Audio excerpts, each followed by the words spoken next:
Pépite ou Pépin, c'est le podcast sans langue de bois et sans tabou autour de l'investissement immobilier et de l'entrepreneuriat, mais pas que. Vous avez toujours eu envie de connaître le secret des personnes qui ont trouvé la bonne idée, le bon business ou le super investissement immo qui a changé leur vie? Comment faire pour vous en inspirer et atteindre vos objectifs, qu'ils soient financiers, immo, business ou perso? Nous, c'est Valérie et Sophie, sœurs investisseuses et coach en immo, et on vous dévoile en toute transparence les coulisses des projets hors du commun faits par des personnes comme vous et nous. S'ils ont pu le faire, alors vous aussi. Bonne écoute!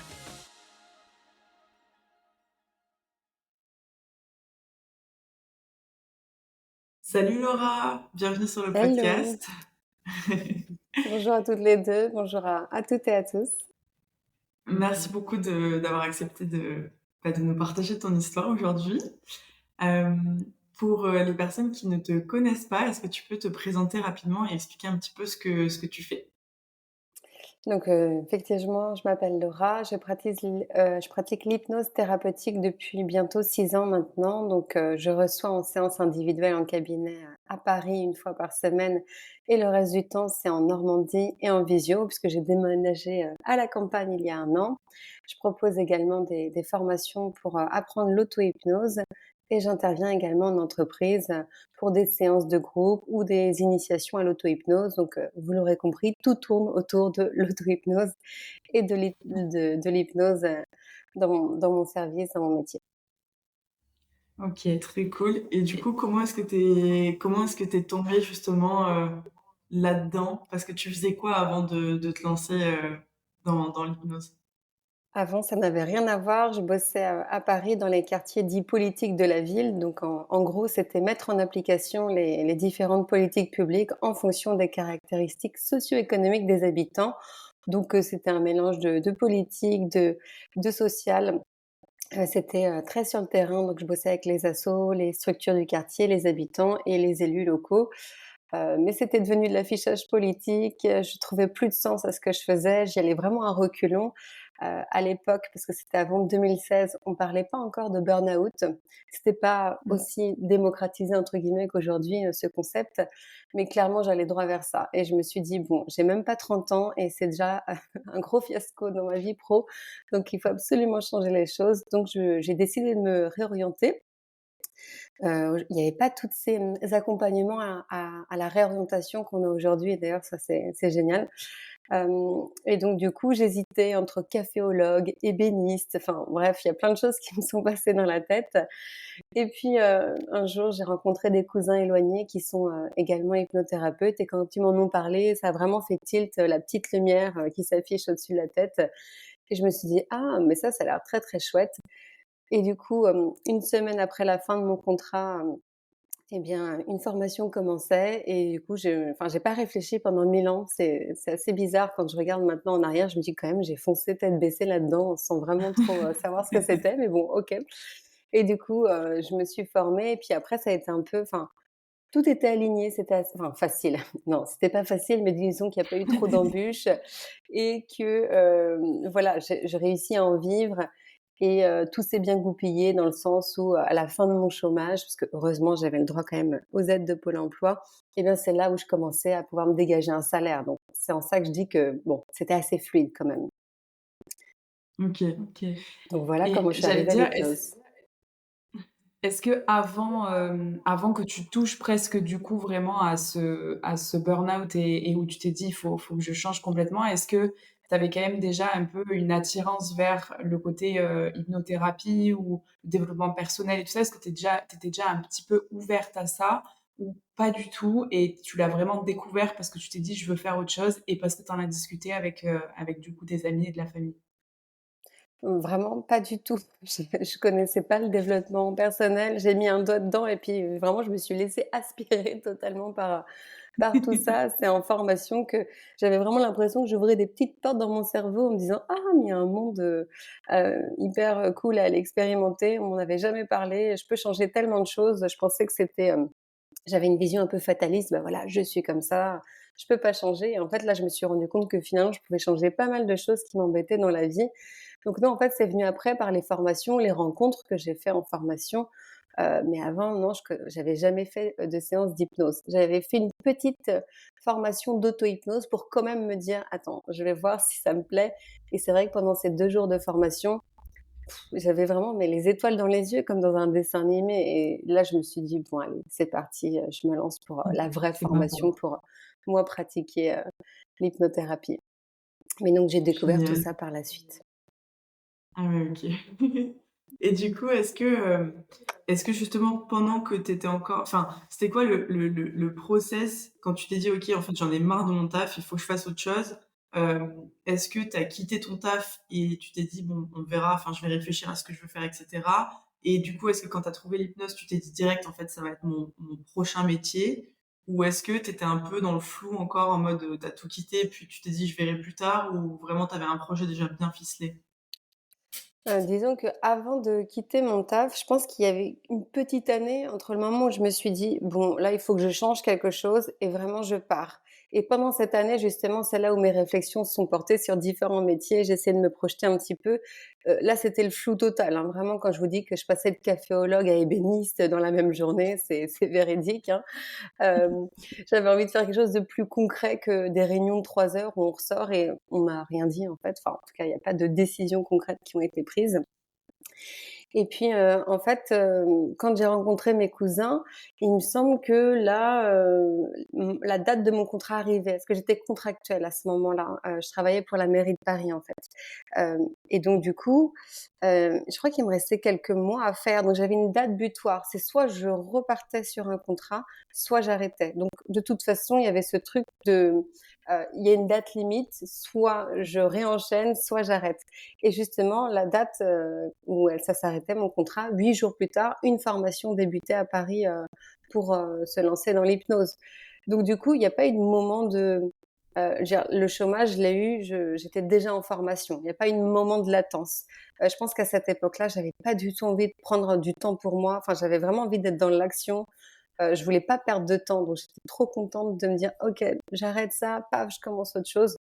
Aujourd'hui, je me dis: «Mais j'aurais dû me prendre quelques petits mois de vacances», mais bon, voilà, à l'époque, j'ai foncé et en vrai, c'est très bien, quoi. Parce que ça m'a permis d'avoir le chômage encore plus longtemps après et c'était vraiment précieux.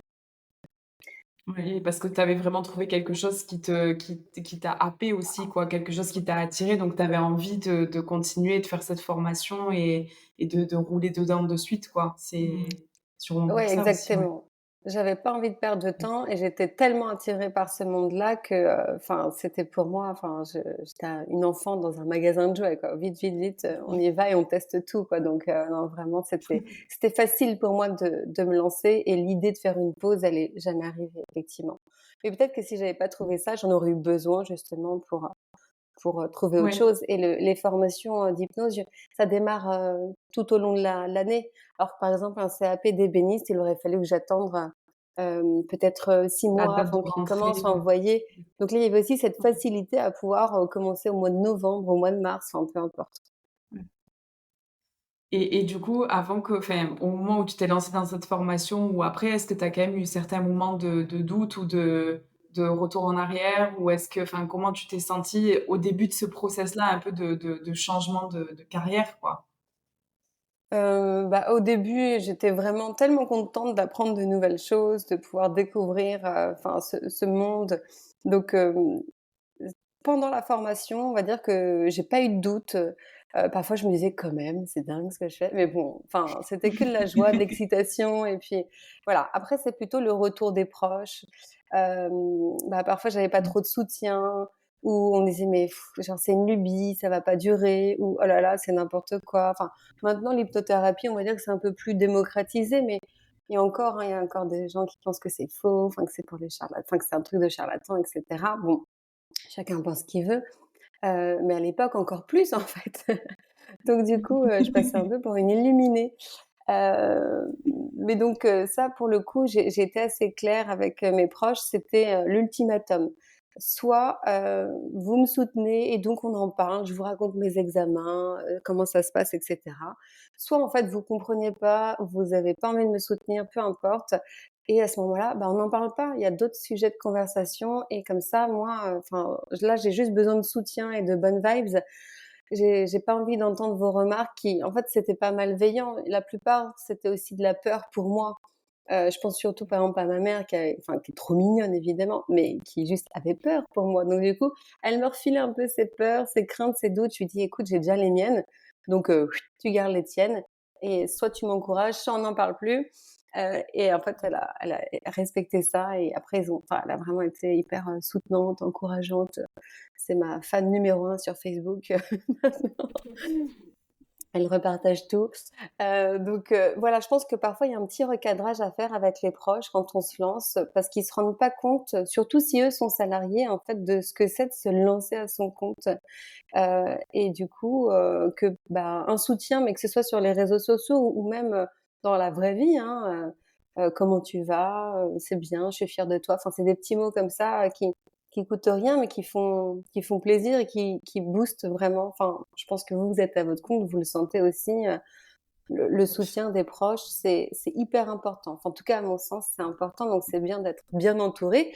Et puis si vos proches, ils sont pas capables de le faire, c'est pas grave, hein, je vous dis pas de les bouger de votre vie, mais juste, voilà, poser des bases, un cadre, «Écoute, viens, on n'en parle pas parce que moi, ça m'aide pas, voire, ça me dessert», donc voilà.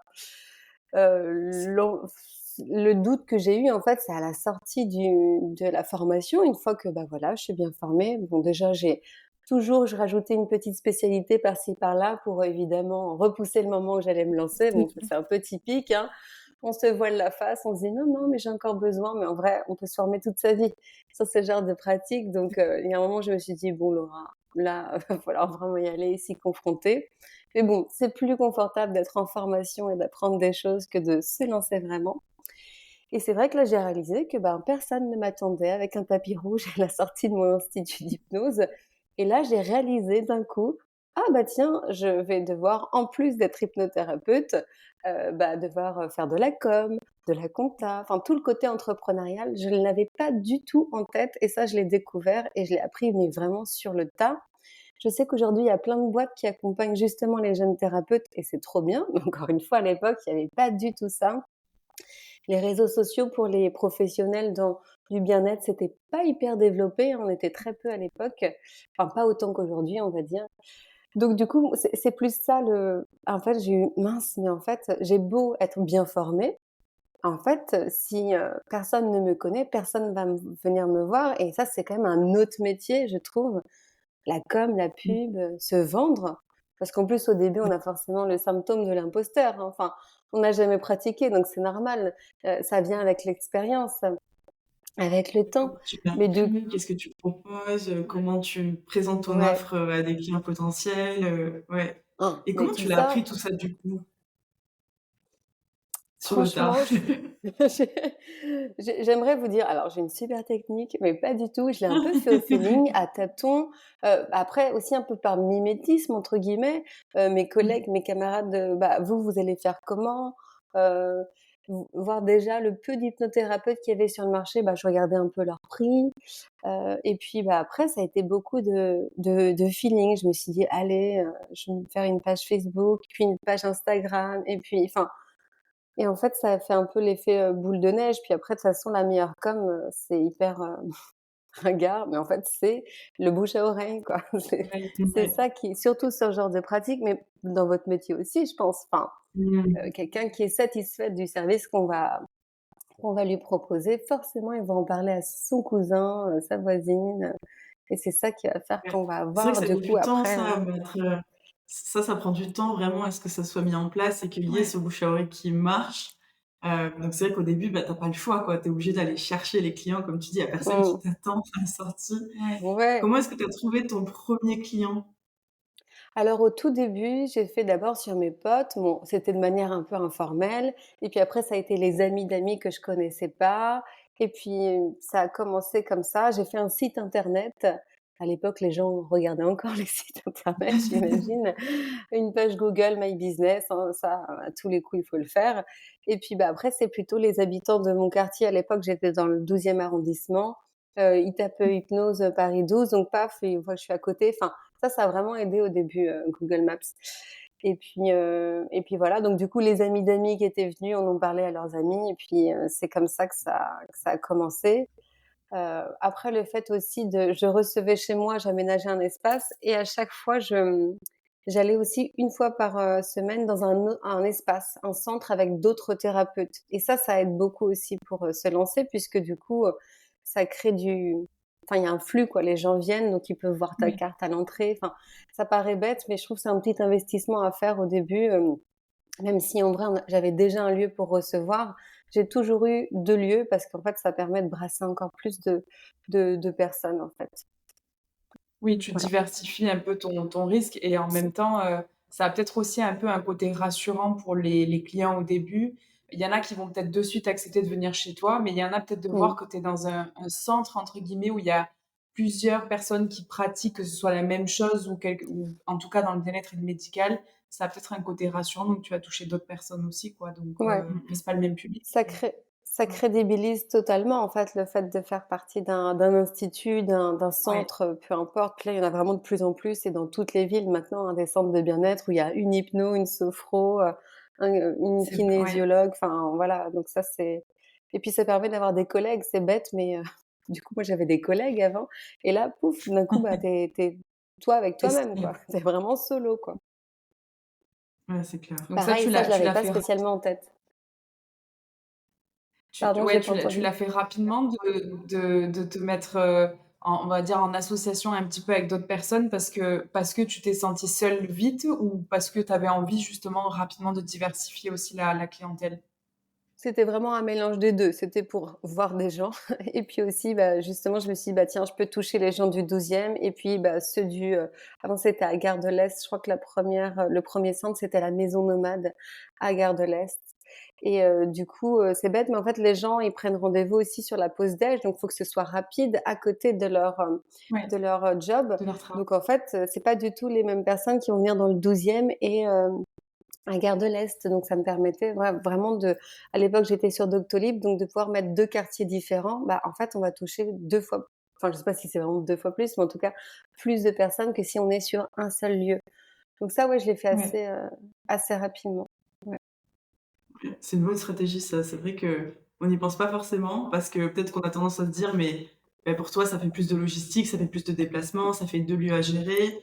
Mais c'est vrai que ça fait 2 cibles de clientèle différentes, ça fait plus de personnes donc Ouais. c'est vrai que c'est assez intéressant et donc du coup, tu faisais donc vachement de présentiel, mais aujourd'hui, tu fais un petit peu, de justement de coaching, à distance, en ligne, je crois que tu proposes également des formations pour apprendre à faire de l'auto-hypnose. Oui. Comment est-ce que tu as fait ce shift entre, bah, du physique et après la partie plus, en ligne? Ou est-ce que tu le faisais déjà d'entrée de jeu? Alors je le faisais absolument pas d'entrée de jeu, mais en fait, bah, c'est le covid qui nous a enfin je dis «nous» parce qu'on avait plein Mmh. de collègues dans cette situation-là. Avant, j'étais même un peu dubitative, par rapport au fait de faire une séance d'hypnose en visio. Mais bon, à cause du covid, on a été obligés de passer, à la visio et en fait, force est de constater que les résultats sont tout aussi bons. Je vois vraiment pas de différence de résultats entre le présentiel et la visio. Après, c'est plus la personne, est-ce qu'elle a besoin de te voir en vrai? Moi, je comprends que les Mmh. personnes puissent préférer en présentiel. Il y en a qui préfèrent en visio parce qu'ils sont tranquilles chez eux, sous leur couette, puis ils ont pas le temps de transport. Ça, c'est pas à négliger, hein, donc Ouais. et puis après une séance d'hypnose, on se sent un peu cotonneux, on plane un peu, donc ça permet de profiter de ça, chez soi sans avoir à reprendre le métro ou autre, donc il y a des avantages un peu dans les 2, on va dire, mais ça, c'est un peu, la préférence de chacun, chacune et donc du coup, c'est vraiment à cause ou grâce, non, allez, à cause quand même, du covid que je me suis lancée dans la visio et aussi que j'ai créé des programmes en ligne. Ben, en fait, du jour au lendemain, je crois que c'était le 15 mars, enfin bref, c'était mi-mars où on nous a dit: «Bon voilà, vous êtes confinés pendant un mois». Je me suis dit: «Oh, je vais pas pouvoir bosser pendant un mois, je sais pas ce qui va en être des aides. Bon allez, je me lance, je fais un programme en ligne». Mais vraiment le lendemain, j'étais au boulot, pour créer un programme en ligne et du coup c'est super parce que j'ai mis à profit du temps que je n'aurais jamais eu et surtout un Paris calme où je pouvais enregistrer mes audios sans un bruit et ça, c'est impossible aujourd'hui, par exemple. Donc du coup, heu, j'ai fait un programme en ligne pour arrêter le tabac, puis j'ai enchaîné avec un pour, la confiance et l'estime. Enfin, en fait, moi, j'ai passé mon confinement à bosser comme une dingue et vraiment quoi, Mais parce qu'en fait, je me suis dit: «J'aurais jamais cette occasion-là», enfin, en fait, il faut que je mette à Mmh. profit tout ça. Je pense que c'était aussi une façon de m'occuper l'esprit et de pas trop, penser à tout ce qui se passait dans le monde, quoi. Donc Oui, voilà, mais en vrai, je mais suis c'est très vrai que contente parce que du coup, ça m'a fait des programmes et un revenu passif, en fait, ouais. Oui, parce que du coup, en fait, tu as juste, utilisé cette situation-là qui était effectivement, pas folle, pour en faire une opportunité donc c'est génial et une fois que tu as eu terminé ces programmes-là, enfin, est-ce que tu les as proposés en ligne de suite pendant cette partie de confinement? Est-ce que du coup, tu les as finalisés après? Comment tu as eu tes premiers clients aussi comme ça en ligne? Bah, oui, oui, j'ai le programme, pour le tabac, je l'ai mis direct en ligne pendant le confinement. Peut-être que celui sur la confiance et l'estime, il est arrivé un peu plus tard, parce qu'il est beaucoup plus gros. Mais là, l'idée, c'était de me dire, en plus, les gens sont chez eux, donc clairement, ils n'ont que ça à faire, finalement, de d'écouter des choses en ligne et cetera. Donc ouais, ouais, l'idée, c'était de faire ça rapidement pour le proposer, rapidement. Et puis, bah, là, la com, c'était principalement sur Instagram, Facebook, et puis les gens étaient hyper friands et demandeurs de faire des choses en ligne à cette époque-là, hein. Ça a un petit peu diminué, je trouve, depuis. Bah, c'est normal, les gens ont repris leur vie, c'est très, très cool aussi d'ailleurs. Ouais, mais en fait, vraiment Instagram, j'ai une relation de je l'aime, je le déteste, parce que parfois je trouve que ça me prend trop de temps, parfois les gens sont pas polis et cetera. Et en même temps, ben, il y a beaucoup de gens qui me trouvent via Instagram. Je remplis beaucoup de formations auto-hypnose grâce, à Instagram, donc je l'aime aussi. J'ai fait des belles rencontres. Il y a des boîtes, enfin des entreprises qui m'ont proposé d'intervenir, juste parce que, bah, en fait, c'est une espèce de portfolio. Voilà tout ce que je propose et ça leur permet de se dire: «Ah bah tiens Laura, ça va fitter avec, nos collaborateurs, on va la faire intervenir», donc ça m'a apporté beaucoup, beaucoup de choses positives, en fait. Mais bon, parfois il y a du négatif, mais bon, comme tout, on va dire. Donc ouais, c'est beaucoup grâce, à Instagram. OK. Tu dirais que c'est la majorité de tes clients viennent d'Instagram ou ça reste quand même le bouche à oreille ou Facebook? Tu utilises d'autres plateformes aussi que Instagram et Facebook?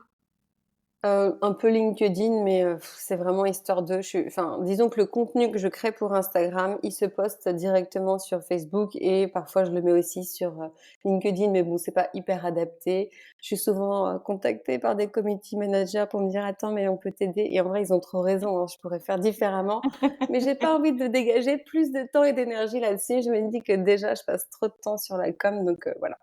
Donc en gros, je pense que c'est 50% du bouche à oreille ou un petit peu plus du bouche à oreille et le reste, ça va être, ouais, Instagram et Google. Très rarement, il y a des gens qui me disent: «Bah, Google Maps», j'ai tapé, hypnose Paris 9 et puis paf, je suis tombée sur vous. Mais ouais, principalement, allez, 60% bouche à oreille, le reste Instagram et un peu Google.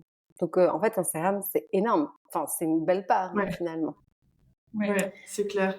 C'est clair, c'est clair, c'est fou et c'est vrai que, bah, pour des métiers comme le tien, on n'a pas forcément tendance à penser à ça, je pense, initialement. Non. Quand on se lance, bah, on a peut-être du mal, tu as cette relation, comme tu disais, avec les réseaux en mode, tu l'aimes, tu détestes et puis tu comprends Mmh. pas et au final, enfin, quand on voit ce que ça représente pour toi et ta boîte, tu te dis: «C'est quand même, enfin, c'est quand même conséquent, quoi». Ouais, ça montre que tous les Ouais. secteurs, enfin, on peut avoir une belle Mmh. visibilité sur les réseaux sociaux, peu importe le secteur dans lequel on Ouais. se lance. On le voit aujourd'hui effectivement sur Instagram.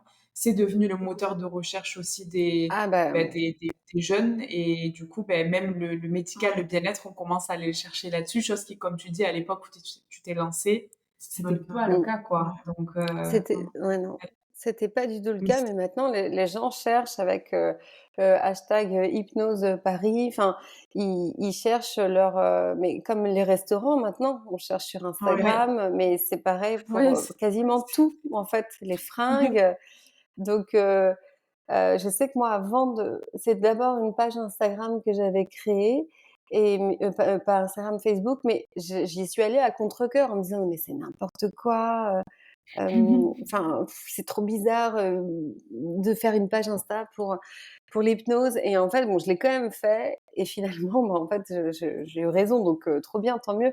Mais c'est vrai qu'au début, ça me paraissait bizarre. Je me disais, même si je suis pas psy et je me compare pas aux psy, mais il y avait pas de psy non plus à l'époque. Il y avait une page Insta, mais bon, après, c'est 2 choses différentes. Mais je me suis dit: «Oh là là, ça va pas être crédible», et en fait, bah, j'ai eu des trop bons retours parce que justement les gens comprenez mieux le métier. C'est bête, mais ils voient ta tête, comment tu parles, comment tu t'exprimes, ça peut les rassurer. Moi, il y a plein de gens qui m'ont dit: «Mais en fait, je suis allée voir votre page, j'ai aimé comment vous vous exprimiez, sur quoi vous vous exprimiez, donc du coup, ça m'a rassurée, j'ai déjà l'impression de vous connaître». Ça, il y a plein de gens qui me disent ça: «J'ai déjà l'impression de vous connaître parce qu'en fait, j'ai vu votre page». Donc bah, c'est trop bien parce que du coup, l'alliance thérapeutique, elle a déjà commencé, en fait. Enfin, Ouais. la personne me fait déjà un peu confiance et c'est nécessaire pour faire un bon travail en hypnose. Donc je me dis: «Bah, Ouais. en vrai, trop cool et tant mieux». Ouais, c'est clair et c'est hyper important. Je pense qu'il y a de plus en plus de clients de personnes qui ont besoin justement de comprendre ça, que ce soit pour, bah, des métiers alors pour toi, c'est encore plus important parce que comme tu dis, faut vraiment être dans une relation de confiance avec la personne. Mais il y a aussi plein d'autres marques qui ont des produits carrément qui commencent vraiment à créer, à faire intervenir le fondateur, à faire intervenir des personnes qui bossent dans la boîte, à utiliser plus de contenu vraiment personnel pour que tu puisses connecter un peu plus avec le produit, avec le Mmh. service, et comprendre l'aspect humain derrière la marque ou le service avant d'acheter quoi, ou de consommer. Ouais. Donc c'est hyper important et c'est vrai que quand tu cherches un psy ou quelqu'un dans le médical, Doctolib, tu vois la petite tête, tu vois le prénom, mais tu vois pas du tout la personne et Mmh. c'est quand même hyper important de pouvoir comprendre avec qui tu vas faire ta séance et le vibe de la personne. Donc non, c'est clair Ouais. que c'est hyper important. Donc du coup, et puis l'avantage aussi, ce que je dirais, parce que ça va un petit peu connecter à ma prochaine question, c'est une fois que tu as ta clientèle, surtout quand tu es en physique, c'est quand même important de garder le même endroit au final, parce que si les gens viennent parce qu'ils sont par exemple, ils viennent pour toi, c'est sûr, mais ils viennent aussi parce que c'est la proximité par rapport à leur taf, etc. C'est la facilité. Alors que, et du coup, si jamais tu veux changer d'endroit comme toi tu l'as fait, tu as déménagé, tu es parti en Normandie, c'est difficile parce que tu peux perdre une grosse base de ta clientèle, mais en étant sur les réseaux et en faisant aussi des choses à distance, tu as pu garder un petit peu cette communauté et cette clientèle. Donc ma question, ça va être, est-ce que justement cette transition, comment tu l'as préparée, comment tu t'es préparé à ça et est-ce que ça a eu un gros impact sur ton business? De partir en Normandie ou est-ce que ça l'a fait, c'était plutôt OK?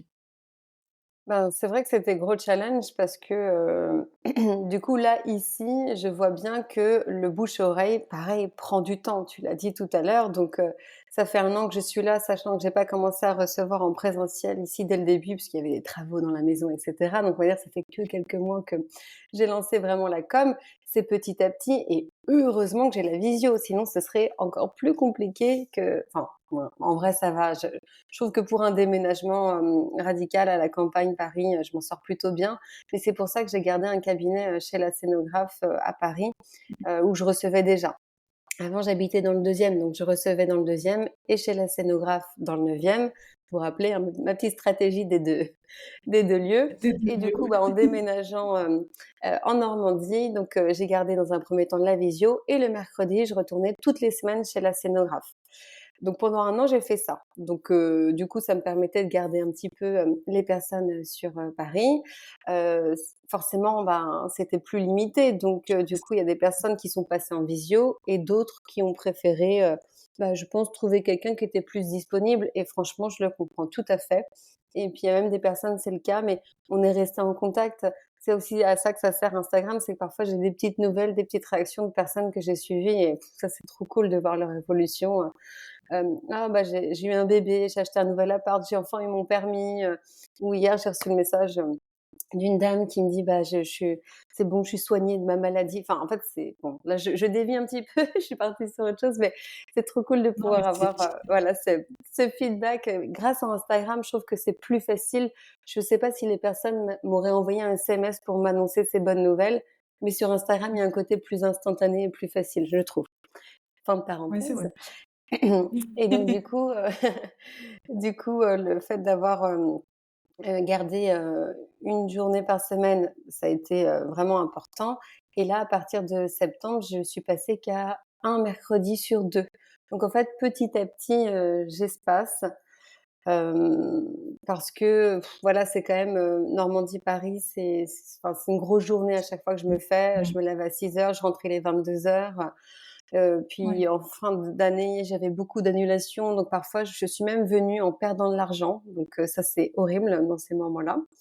Parce qu'une des grosses problématiques de quand on est à son compte, en tout cas pour, les hypnos, que je connais, c'est, bah, les lapins. Les gens qui ne viennent pas, donc on loue un cabinet pour rien et ça fait sauter un créneau. Puis en plus, c'est pas comme un médecin où en fait, il prend des créneaux de 5-10 minutes, donc si la personne vient pas, en vrai, ça lui permettra d'être moins en retard à la fin de la journée. oui, Alors que moi, je prends ouais, des grands créneaux justement pour, pas mettre la personne dehors. En moyenne, ça dure 1 heure, 1 heure et demie, une séance, mais si ça doit durer plus, moi, je veux pas dire à la personne: «Tu t'en vas», donc je prends des créneaux de 2 heures. Donc en fait, si une personne vient pas, c'est 2 heures dans ma journée qui sautent. Bref. Donc du coup, c'est à la fin de l'année dernière, je me suis dit: «Non, mais en fait, là, ça me prend beaucoup trop d'argent», parce que je paye le train en plus, la location et cetera. Donc je me suis dit: «Bah, tant pis, je passe à 1 semaine sur 2». Et puis ça me va très bien puisqu'en parallèle, en Normandie, ça commence à plus se développer. Donc comme d'hab, ça se lit, c'est voilà. Mais effectivement, c'est à prendre en compte parce que j'ai une grosse perte de revenus, ce qui est tout à fait, normal, en fait, en ouais. quittant Paris. Et Et comment, enfin, est-ce que déjà l'objectif c'est qu'à terme tu passes uniquement sur du coup la Normandie en présentiel et du coup, d'autres clientes encore en visio? Ou est-ce que tu garderas quand même toujours un point d'ancrage un petit peu sur Paris? Ou est-ce que tu sais pas encore aujourd'hui, ce que tu vas faire? Pour l'instant, là, 1 semaine sur 2, ça me convient bien, parce que je retrouve du plaisir à revenir à Paris. Il y a un moment, c'était trop intense la différence. En fait, j'habite en Normandie dans un Ouais, petit village de 400 habitants. Donc autant vous dire que la différence avec Paris, c'est intense. Et je trouvais que c'était très bruyant. Enfin, j'arrivais vraiment, je mettais un pied à Saint-Lazare et fou, je sentais une espèce de vague monter en moi, genre: «Allez, on est à Paris», ça monte, ça fourmille, ça grouille. Et du coup, il y a un moment, j'y allais un peu à reculons, toujours contente de retrouver les gens que j'accompagne quand je suis dans mon cocon chez la scénographe évidemment, mais Paris en elle-même, elle m'a un peu ouais, saoulée. Donc là, je retrouve du plaisir à la voir, en prenant un peu mes distances, quoi. Donc du coup, pour l'instant, j'aimerais bien conserver comme ça. Après, franchement, on verra. Ça se trouve, je redéménagerai. Enfin, j'ai pas de plan, sûr à 100, ouais, tu mais sais. ouais, aujourd'hui, ça me convient. Et puis garder un petit pied-à-terre, enfin un pied-à-terre, un cabinet à Paris, ça me permet aussi d'être encore, reliée aux différents, professionnels qui sont dans le coin aussi. C'est bête, mais Mmh. on va s'orienter des gens. Il y a pas longtemps, je suis intervenue, à la Maison des Marronniers qui est dans le sud de Paris, donc c'est une maison de yoga en gros. Enfin, ça me permet de continuer de créer du lien avec, les acteurs et les actrices qui sont à Paris. Je sais pas si j'arrêtais, totalement Paris, il y aurait un truc, bon, Laura, on la sollicite plus parce qu'elle est en Normandie. Enfin, de manière très schématique et pas méchante, hein, mais là, j'ai l'impression de rester un peu dans le game parisien avec, Oui, mais c'était ouais, avec ce ouais, cabinet. Mais c'est vrai que ça, c'est hyper important quand même et on le remarque aussi. C'est vrai que, enfin, nous, on est basés à Perpignan, donc autant te Mmh. dire que Perpignan, ça bouge pas beaucoup non plus. c'est vrai. Et quand, enfin, on a commencé à monter un peu plus sur Paris justement pour faire des enregistrements et tout ça, et c'est vrai que ça va vachement plus vite quand tu es là-haut et Ouais. tu rencontres du monde, et cetera. Hem, Justement, aspect un petit peu immobilier, parce que c'est vrai que, bah, nous, on fait de la formation dans l'immobilier et c'est vrai qu'il y a pas mal d'épisodes de podcasts qui vont aussi parler un petit peu de ça. Quand tu as cherché un local, justement, est-ce que, comment tu t'y es prise? Quel type de bail est-ce que tu as signé? Voilà, est-ce que c'était facile justement du coup de passer sur, 1 fois toutes les 2 semaines plutôt que, 1 fois par semaine, enfin au niveau du bail et cetera? Est-ce que tu peux nous expliquer un petit peu cette partie-là? Ouais, c'est facile parce qu'à chaque fois, c'était des rencontres, pas forcément, amicales, mais disons qu'il y avait un très, très bon feeling avec les personnes, que ce soit, à la Maison Nomade ou après j'ai été, chez Saya, et ensuite, à la Scénographe. En fait, disons qu'il y a une rencontre humaine avant tout, Donc après, on va dire que Mmh. toute la paperasse, elle passe nickel. Enfin, je sais pas comment dire, mais ça fait pas très pro ce que je dis là, mais Non, mais hem, c'est très bien, mais parce après, faut pas toujours que ce soit hyper compliqué, tu vois? Enfin, c'est cool aussi de voir que ça peut ouais, être assez fluide Ouais. et assez humain et assez, ouais. enfin, Là, feeling, quoi. typiquement, chez la scénographe, on est parti sur voilà, 1 jour par semaine et quand je lui ai dit: «Bon, je déménage et tout», elle était trop contente. Elle me dit: «Bah, trop cool, tu continues de venir, tu vois si tu arrêtes, juste préviens-moi avant, quoi». Enfin, des bases de respect, de politesse et puis, quand je lui ai dit: «Je pense que j'aimerais bien espacer», elle me fait: «Bah, pas de souci». Enfin, en fait, tout tout était facile, ouais, Tout pour se le fait de coup. manière assez fluide, Ouais. quoi. Mais peut-être qu'une autre structure m'aurait dit: «Ah bah non, ça nous arrange pas» et du coup, j'aurais dû trouver autre chose, je sais pas. Mais en tout cas, j'ai beaucoup de chance. Je rencontre très souvent des gens bienveillants et qui s'adaptent en fait, voilà, tout simplement. Ouais, donc du coup, tu pas vraiment passé par, une méthode, on va dire, de recherche, classique avec un agent IMO pour avoir un local. Ça s'est Ah! vraiment fait, en Non, fait, pas avec du les tout. rencontres, le réseau un petit peu, Exactement, c'est les rencontres. Je crois que la maison nomade, j'avais un copain chanteur qui connaissait une des 2 filles et donc du coup, il nous a mis en relation. Enfin, en fait, c'était que du réseau, en fait. Pareil pour la ouais. scénographe, je crois que j'étais en retraite silencieuse, avec une personne qui m'a dit: «Ah mais tu cherches un local? Bah attends, je connais Marina qui est dans le 9e. Ah bah trop bien, bah passe la voir de ma part». Paf, hop, c'est fait, une semaine plus tard, j'y allais. Enfin, Génial. c'est vraiment, faut pas sous-estimer, l'importance du réseau, en fait. Chaque Ouais, rencontre, ça peut être la rencontre qui va déclencher un truc de ouf pour ton business, ouais. même un petit apéro entre, je sais pas, entre hypno ou juste, aller à l'opening de la boutique à côté qui t'a invité. Enfin, en fait, vraiment tout est une opportunité pour présenter tes services et potentiellement, découvrir quelqu'un qui va soit t'aider ou soit que toi tu vas aider. Enfin, vraiment là-dessus, moi, ça a été que ça en fait, hein, que des Ouais. j'allais dire du hasard, mais c'est pas du hasard parce qu'à chaque fois je m'y suis rendue, j'ai Non, pris tu du t'es créé temps, ça me ouais, dé voilà. c'est ça. Mais Tu te crées ton opportunité un petit peu. en tout cas, Ouais. ouais, c'est l'idée de te dire, de toute façon, si tu crois dans tes services, que tu sais que ça peut aider, que ça a du sens, que ça peut servir les gens, bah, en fait, c'est tu sais comment dire, bien présenter tout ça et donc du coup, il y a des gens Ouais. qui peuvent se dire: «Ah bah tiens, Laura, elle propose ça, bah, je vais la proposer pour, je sais pas quoi, on a un budget entreprise bien-être et ben, je penserai à elle la prochaine fois, j'y avais pas pensé». Mais Ouais. je suis pas allée voir la personne en lui disant: «Alors voilà ce que je proposais». Mais juste on discute, tu fais quoi dans la vie? Oui, Blablabla. ça fait Enfin, plus de c'est oui. heureusement que j'ai pas tout le temps derrière ma tête un petit truc de: «Il faut que tu vendes tes services», c'est pas comme ça que ça se passe, attention, hein. Mais, Non, c'est parce que tu es parf passionné aussi de ce que tu fais. oui, voilà, en fait, c'est que j'aime tellement, mon «métier» entre guillemets, enfin je pense que vraiment ça peut avoir du sens et ça peut être utile donc du coup, j'en parle toujours avec passion donc forcément, je pense que ça doit intéresser, les gens et il y a plein de choses qui se sont mis en place surtout, dans des interventions d'entreprise. En fait, c'était totalement off. À un anniversaire à 2 heures du mat: «Ah bah tiens, tu fais ça? Bah attends, je t'appelle lundi». Ah, «OK». c'est ça. Non, «Bon, mais bah c'est très c'est vrai bien, c'est qu'on le dit parfait». aussi souvent, on le dit très, très souvent aux gens qu'on accompagne aussi, c'est qu'il y a l'importance du réseau. Donc comme tu dis, c'est de faire en fait la démarche d'aller, vers des événements, de faire des choses et comme tu dis aussi très justement, en fait, c'est d'apprendre à en parler parce qu'il y a aller à ces événements-là, c'est très bien, mais c'est le fait de parler de son projet, sans essayer de se vendre effectivement, mais de partager un peu, son expérience et ces choses et comme tu dis, tu vas créer des synergies forcément avec des gens et les personnes qu'on accompagne, on leur dit aussi, aller à des apéros IMO, aller rencontrer d'autres investisseurs, des agents immobiliers, des professionnels, ça va vous voilà, ça va vous permettre un peu soit de rencontrer des gens, soit aussi de débloquer beaucoup de peurs parce que tu le disais très justement tout à l'heure, les gens qui te bloquent le plus souvent avec leur peur, ben, c'est tes proches, hein, qui vont te et les personnes qui investissent dans l'immobilier, c'est exactement la même chose et du coup, d'aller à la rencontre de personnes qui sont dans le même mood, dans le même mindset, ben, ça va t'aider à débloquer un peu tout ça. Et je pense que par rapport au blocage et aux peurs, ça va m'emmener à ma prochaine question, c'est que tu disais que bon, tu as eu une formation, enfin, tu as créé une formation du coup sur l'arrêt du tabac, mais tu parlais aussi de la confiance en soi. Est-ce que tu dirais que la plupart des personnes qui viennent te voir, c'est justement parce qu'ils ont un manque de confiance? Est-ce que c'est pour plutôt de la gestion de stress, des gens qui veulent débloquer certaines choses. C'est pourquoi que les gens ils viennent te voir on va dire, de manière principale. Franchement, c'est super large le domaine d'application de l'hypnose, mais on va dire que, allez, principalement, les thématiques qui reviennent le plus, ça va être effectivement gagner en confiance et en estime de soi, parce que c'est vraiment deux choses différentes, mais souvent c'est relié. Tout ce qui est TCA, les troubles du comportement alimentaire et la gestion du stress.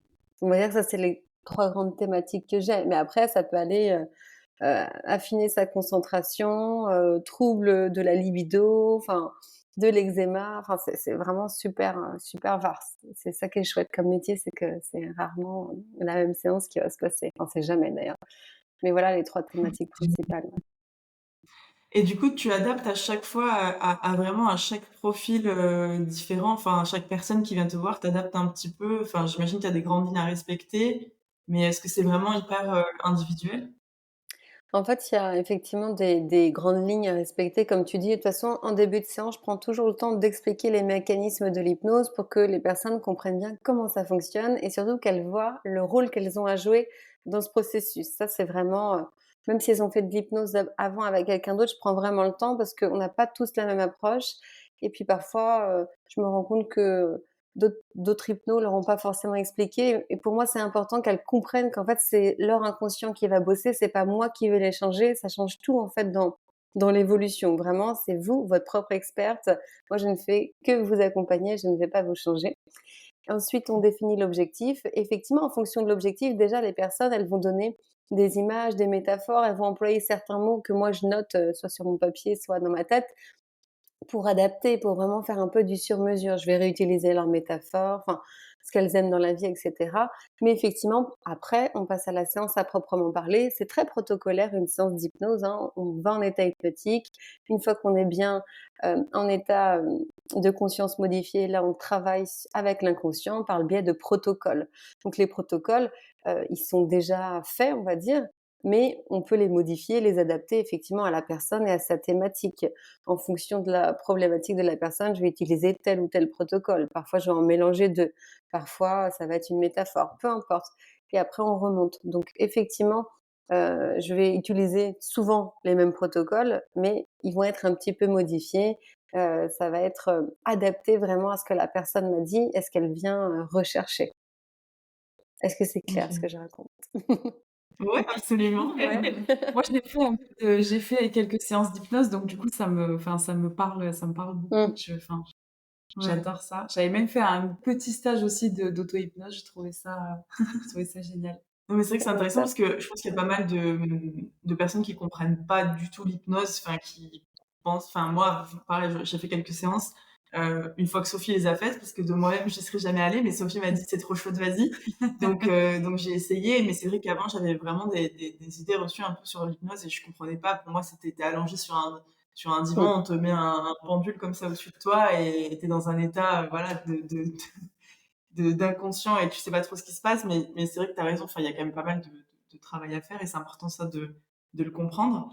J'avais une petite question par rapport à, bah, ton travail d'avant et ce que tu fais aujourd'hui. Est-ce que tu penses qu'il y a il y a des compétences de ton expérience passée que tu appliques dans ton travail aujourd'hui ou c'est vraiment tellement différent enfin, qu'il y a pas grand-chose?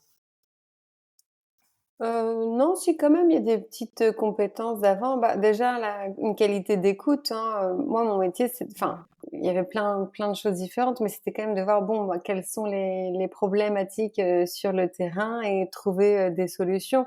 Bon, bah, finalement, là aujourd'hui, j'écoute une personne, heu, j'observe sa problématique et ensemble, enfin je la guide pour qu'elle trouve des solutions qui soient adaptées à elle. C'est pas moi qui lui dis ce qu'elle doit faire, hein, parce qu'il y a qu'elle qui sait ce qui est bon pour elle au fond.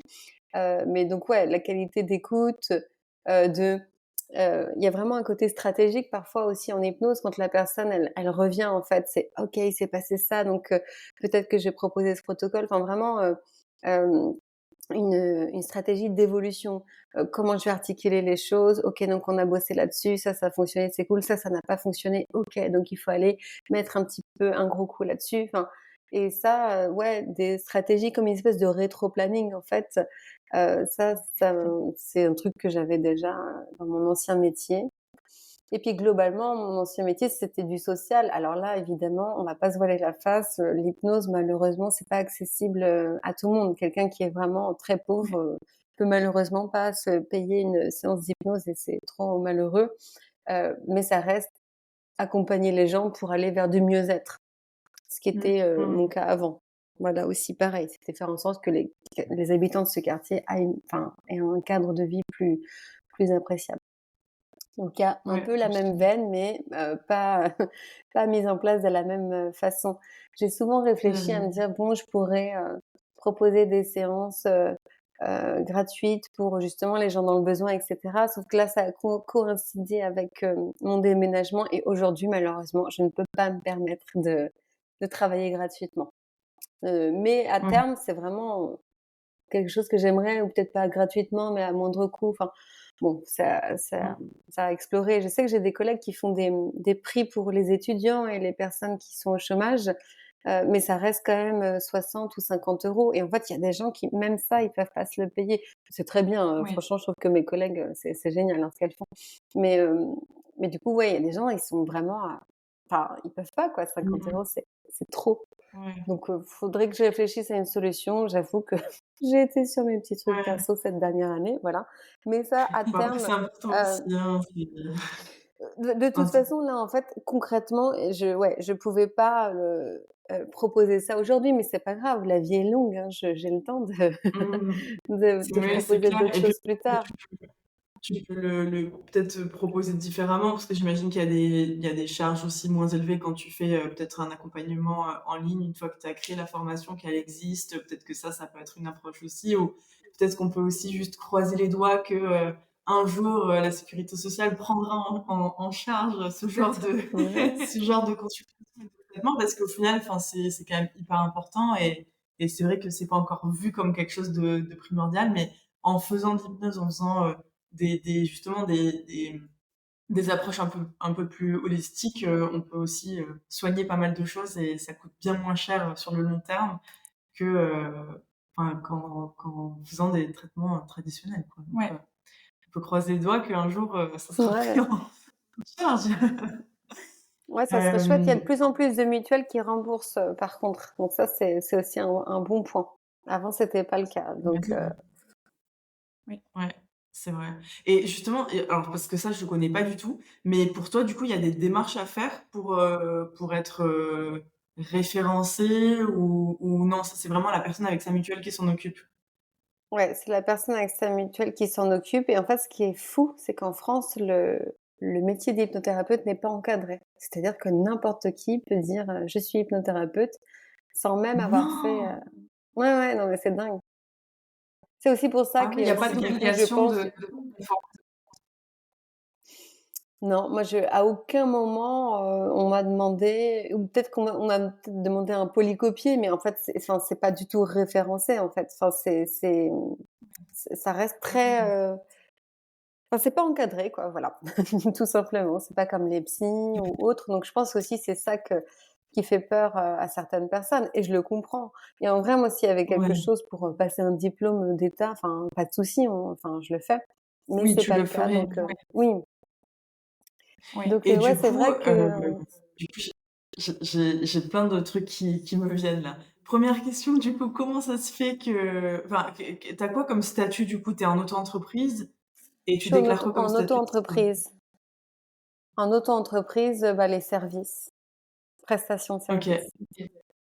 OK et du coup, est-ce que tu as besoin d'avoir une assurance, une RC Pro ou quelque chose comme ça? C'est pas obligatoire non plus. OK.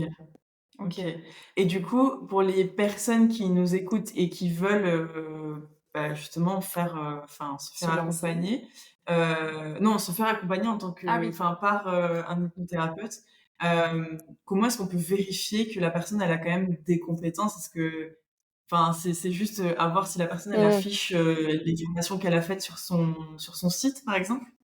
Ouais, bah, moi je les invite à aller, voir leur site internet, où est-ce qu'ils sont formés, mais après bon, façon, après, il faut aussi faire confiance à la personne. Elle peut toujours mentir, mais bon, ce serait fou. Ouais, c'est vrai. Mais en fait, il y a quand même plein de d'instituts d'hypnose, voilà, les principaux, c'est Psynap, l'Arche, l'IFHE. Donc en gros, si une personne sort de cet institut, pour moi, normalement, elle a eu, la pédagogie est bonne, donc elle a eu une bonne formation. Après, attention, je m'engage pas, je connais pas les gens, mais moi, je sais que mon Mmh. institut, il a déjà viré des personnes parce qu'en fait, elles collaient pas à la charte, en fait. Donc c'est pas parce que c'est des OK. instituts privés que forcément on paye et on l'a forcément, en tout cas chez Synapse, j'ai déjà vu plusieurs personnes où on leur a dit: «Bah non, en fait, là, c'est le comportement n'est pas correct, ça sort du cadre, vous allez pas suivre la formation chez nous et vous n'aurez pas le diplôme». Je ne sais pas si c'est le cas dans Mmh. dans d'autres instituts et en plus, là, je vous parle des instituts qui ont pignon sur rue, les plus connus, mais il y a peut-être d'autres petits instituts qui forment aussi très, très bien, hein. Donc moi, Oui. je vous invite plutôt à aller checker les avis Google et puis tout simplement, bah, sinon, appeler la personne, lui poser quelques questions, puis voir si le feeling passe, hein, c'est tout bête, mais ça peut Ouais. aider. Et après, bah, c'est pour ça que ce qui fonctionne le mieux, c'est le bouche à oreille et je pense que si Instagram fonctionne bien, c'est parce que mine de rien, j'ai entre guillemets «pignon sur rue» avec Instagram. Oui. Les gens se disent: «Bon, elle sort pas de Oui, ça nulle fait part». confiance. Il y a des Ouais. gens qui la repostent, donc c'est que enfin, c'est rassurant en fait, de voir que voilà, je Ouais. montre mon visage, je m'expose. Donc je dois pas être, une charlatan. Enfin, j'imagine que c'est ça qui se passe dans l'esprit des gens, quoi. Non, mais je Donc pense que les ouais. réseaux sociaux, enfin, nous, on le voit aussi avec ce que nous, on fait sur la formation en immobilier, c'est qu'il y en a qui ont aussi une grosse visibilité sur les réseaux sociaux, mais qui passent, pour des charlatans, on va dire, pour des personnes qui n'inspirent pas confiance. Mais je pense aussi qu'en fonction de la communication qu'on fait, tant qu'on est vrai et que, toi aussi, tu dis ta communication, tu l'as fait toi, c'est pas une community manager qui le fait, c'est toi qui le fais, donc c'est vraiment ta patte et c'est vraiment toi. Je pense qu'on attire naturellement à nous des gens qui nous ressemblent et qui vont te faire confiance parce que tu inspires aussi cette confiance-là. Donc, les réseaux sociaux pour ça, enfin, je pense que pour n'importe quel business, on peut vraiment bien les utiliser si, Mmh. on reste fidèle à soi-même et qu'on n'essaye pas de s'inventer voilà, un métier, une personnalité, tant qu'on est vrai, on attire vraiment à nous, donc pour les personnes en tout cas qui nous écoutent aussi et qui auraient peur de démarrer un business ou de se lancer et d'utiliser les réseaux sociaux, je pense que c'est vraiment enfin, il faut y aller, il faut apprendre sur le tas, il faut l'utiliser comme voilà, Sa patte. ouais et mettre sa patte quoi, ne pas avoir peur d'avoir sa propre identité et Ouais. Mmh. de lancer ça et de communiquer beaucoup parce que comme tu dis, il y a le bouche à oreille, les gens ont confiance, enfin c'est super Ouais, important quoi. absolument. Du Mmh. coup, on arrive vers la fin de cet épisode, mais on a 2 petites questions pour toi, avant de se quitter. La première, c'est est-ce que tu as, quelqu'un à nous enfin, quelqu'un que tu aimerais voir sur ce podcast ou quelqu'un qui t'inspire au quotidien, que tu as envie de partager avec les auditeurs? Ça peut être un livre aussi, ça peut être une ressource. Est-ce qu'il y a quelque chose ou quelqu'un qui t'inspire que tu aimerais, partager avec les auditeurs aujourd'hui? Ouh là là, je m'attendais pas du tout à cette question. Il Ça, faut c'est la même question. là, j'ai senti Non, beaucoup de pression, mais du coup, il faut que ce soit quelqu'un qui soit entrepreneur, du coup, pour Ah, être pas invité sur forcément, ça votre peut podcast? être ouais, Mais si tu penses à quelqu'un qui est entrepreneur et qui peut venir sur le podcast, très bien. Après, si tu penses à quelqu'un d'autre, ou un livre que tu enfin, ça ouais. peut être n'importe quoi, quelque chose que tu as Ouais. envie de communiquer aux gens et qui toi t'inspire. En fait, c'est vrai enfin, je veux dire, c'est horrible, c'est très cucu. J'ai pensé à mon mec direct, mais il est pas entrepreneur, mais en fait, il travaille dans une start-up et il est en charge du partenariat et lui, il est à fond sur justement le réseau, tout ça. Il accompagne Mmh. beaucoup de jeunes boîtes. Lui, son kiff, c'est le zéro déchet, enfin vraiment de faire en sorte de, enfin il est très, branché écologie et donc du coup, tout à l'heure quand on parlait des il y a des boîtes maintenant qui ont que, Instagram en fait, hein. C'est dingue, il y a pas de ils ont pas de magasin et cetera et je sais qu'il en a accompagné pas mal et du coup ça a fait tilt tout à l'heure, j'ai vachement pensé à lui, bon parce que c'est mon magazine, mais du coup, peut-être que ça pourrait être intéressant à voir si, ça fait sens, hein, bien sûr. Voilà, lui, il est très dans le partenariat, réseau et accompagnement des entrepreneurs qui se lancent, en fait. Toutes les marques du genre, je sais pas si vous OK. connaissez Cuiseau, la Belle Book, tout ça. Bon, la Belle Book, maintenant, c'est plus gros. Mais donc, du coup, enfin, en fait, il y a plein de boîtes qu'il a vu tout petit bébé et qui grandissent. Donc, c'est en ça que je pense que ça pourrait peut-être être intéressant. Voilà. Carrément. Et sinon, écoute, faudrait que tu me mettes en contact, mais ouais, après, aucune obligation, évidemment. Et sinon, là, je pensais à un livre que je suis en train de lire, que j'adore. C'est un roman, mais ça pourrait être vrai. C'est un économiste qui a reçu un prix Nobel parce qu'en fait, il pense qu'on peut passer à la semaine de 15 heures de travail. Et du coup, moi, ça m'inspire beaucoup parce que je trouve que dans un monde où on travaille beaucoup et c'est cool, mais peut-être parfois trop. Et du coup, je trouve que ce livre, il est super intéressant. Ça s'appelle Paresse pour tout et c'est pour tous.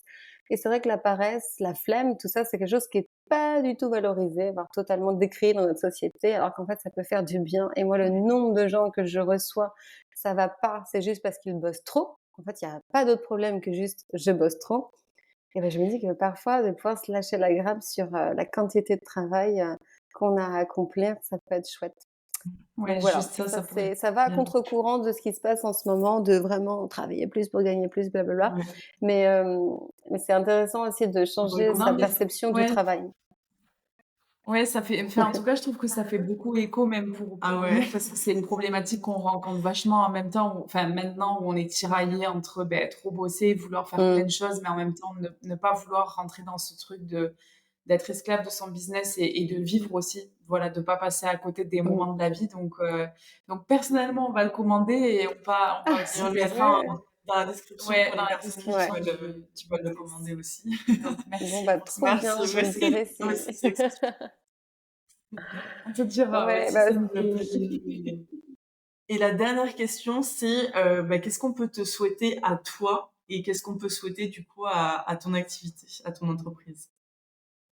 Ah, là, j'aimerais bien que ça se développe un peu plus en Normandie pour avoir un truc plus prospère. Comme avant de quitter Paris, vraiment, fou, ça roulait, c'est facile, c'est hyper agréable quand dans ta boîte, tout se déroule facilement. Donc là, j'aimerais retrouver un peu cette sensation de vitesse de croisière agréable.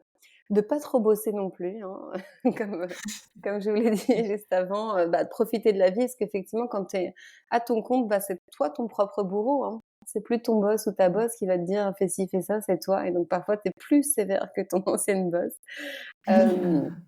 Donc ouais, de pouvoir, en vivre confortablement et sans faire toujours passer le boulot avant tout. C'est vrai que je l'ai fait par le passé. En fait, en m'écoutant tout à l'heure, genre confinement, paf, je fais un programme dès le lendemain, j'arrête mon contrat, je reprends la semaine prochaine. Ouh là là, non mais en fait, aujourd'hui, je serais plus du tout dans cette énergie, mais au final, heureusement que je l'ai fait par le passé parce que ça me permet aujourd'hui d'être bien. Mais voilà, de pouvoir profiter de ce métier que j'aime d'amour, mais avec plus de temps, plus de sérénité pour tout ça et voilà. Ok. Mais c'est ce qu'on te souhaite en tout cas. Merci en tout cas filles. d'avoir partagé tout ça avec nous. Et puis, Ouais, et on mettra les ressources du coup pour que les personnes puissent te contacter si ça les intéresse dans la description. Donc ton Instagram, ton site internet. Et voilà. En tout cas, on te remercie énormément de ton temps et de ton expertise. C'est très chouette de pouvoir avoir ton expérience sur le podcast et on espère que ça va inspirer pas mal de personnes. Eh ben, merci à vous pour l'invitation et merci aux personnes qui ont écouté, jusqu'ici, puis à très bientôt du coup. À très vite. Ciao, ciao. Merci d'avoir passé ce moment à nos côtés. On espère que vous avez trouvé l'échange du jour inspirant et qui vous a donné l'énergie nécessaire pour, à votre tour, passer à l'action dans vos projets. Si cet échange vous a plu, n'hésitez pas à nous mettre 5 étoiles et à vous abonner à ce podcast pour ne louper aucun épisode. Dites-nous en commentaire quel invité ou quel sujet vous aimeriez entendre une prochaine fois. On se retrouve la semaine prochaine pour un nouvel épisode. En attendant, vous pouvez retrouver nos tips IMO et Mindset au quotidien sur Instagram et sur YouTube en tapant Siving Sisters dans la barre de recherche. À la semaine prochaine!